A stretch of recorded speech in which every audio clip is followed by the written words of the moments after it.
Hi everyone, this is Anvita from DataMites, and in this video we are going to be looking at what is a container, right?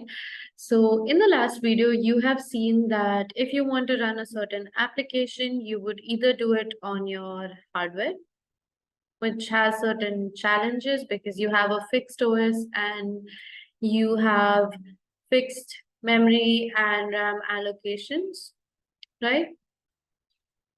And fixed basically resources that are hard to scale up or down, right? So what we are going to look at is, in the last video, we saw that certain challenges can be overcome by a virtual machine, right? We can create virtual machines that have a slice, that have the whole OS and certain allocated resources, and we can run our applications on this. However, we saw that it has certain disadvantages, like it has a huge start time. Okay, you will be seeing it if you create a virtual machine instance, it takes a very long time to start, and you cannot share resources between virtual machines. So whatever resources are left, they are going to be wasted. Okay, so to overcome this problem, we came up with something called as a container. Now, a container is very light and also very portable, unlike a virtual machine. And in a container, basically, you can allocate whatever resources you want to allocate, run your application, right? And then you can do away with the container, or you can stop the container, stop running the container. And this you can do very quickly within seconds or less than seconds because of it being very light. And why is it very light? Because it has a slice of the OS instead of the whole OS. So between container and virtual machine, you can see that this is relatively going to take a smaller start time. Okay, it will allow you to share resources, so your resources are not going to get wasted, and it has a very small start time. So these are the challenges in a virtual machine that is overcome by a container, right? So let's go ahead and look at this software that will help us make these containers. So of course you have multiple containerization softwares. Docker is one of them. Okay, and of course this is open source, so this is why we'll be studying Docker, because we can study multiple containerization softwares and technologies, and a lot of them will be open source. So one of the open source and most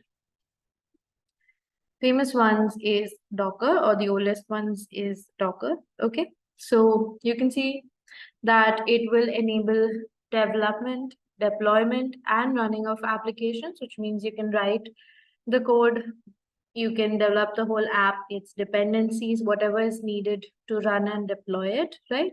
And you will also have resources to deploy and run these applications in your Docker container, right? So you are seeing terms like shipping and running applications. So let's go ahead and see what these mean. Okay, so shipping means it's related to portability. If you can ship a certain container and you can't ship the virtual machine because it's heavier, so you would call a container more portable, right?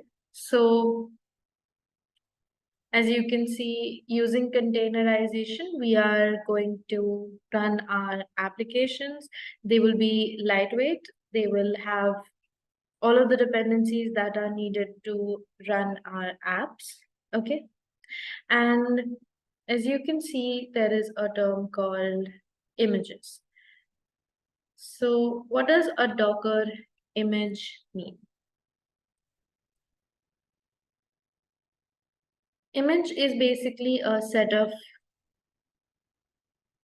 you can say runnables, or you can say, I just made up this word. So it's basically a set of instructions. Okay. It is a set of codes that you are going to run. So this image is basically a set of instructions that can be run. Okay. And you will see terms like they can be created, stopped, moved, or deleted, right?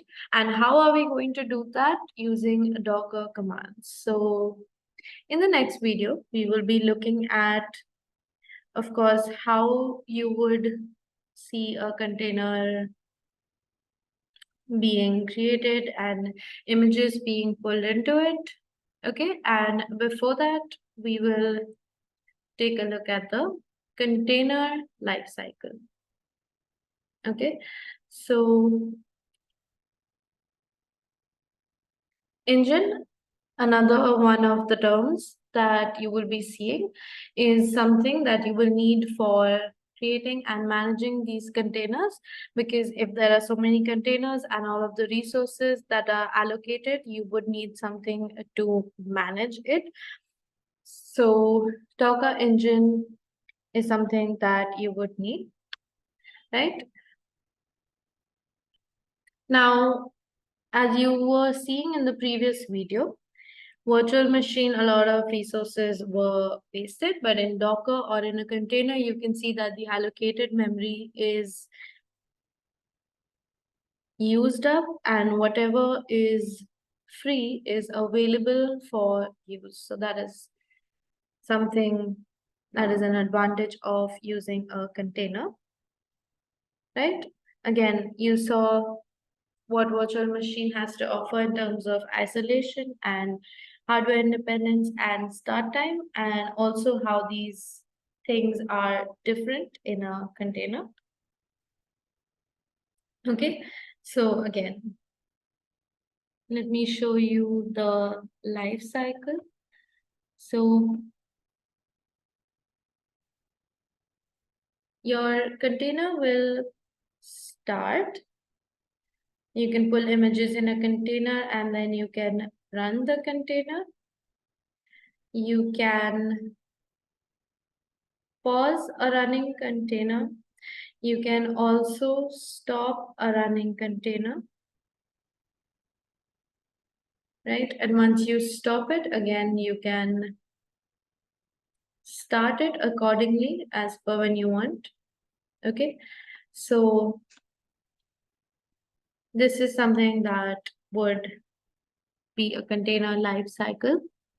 And in the next video, we will look at certain Docker commands and proceed with the installation of Docker where you would run these commands.